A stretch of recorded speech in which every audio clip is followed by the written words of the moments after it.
Well, President Biden faced a tall challenge today as he made his first address at the United Nations. He hoped to convince world leaders to join the U.S. in fighting COVID, climate change, and a host of other pressing issues.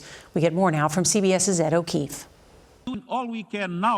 World leaders gathered at the United Nations for the first time since the pandemic amid heightened security.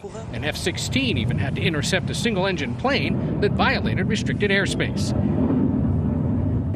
Inside, President Biden was on the defensive, addressing the strained relationship with China and the botched withdrawal from Afghanistan, as even traditional U.S. allies voiced concern about American leadership. On China, the president said he's focused on competition, not conflict. We are not seeking a new Cold War or a world divided into rigid blocs. He never mentioned China by name, but cast the rivalry as a clash of democracies and autocracies. The UN Secretary General urged the U.S. and China to patch up their relationship.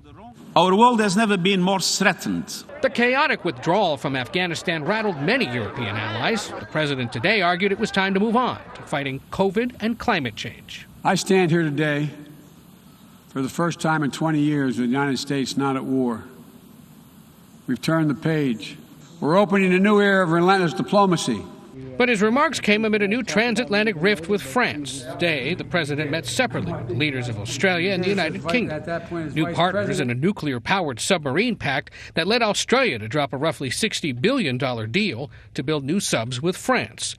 The French pulled their ambassador out of Washington and said Biden wasn't much different than former President Trump. We thought it was a really serious, indeed, breach of trust. Here at the White House, they say they're expecting the president and French President Emmanuel Macron to speak later this week to try to patch things up. But so far, no call has been scheduled.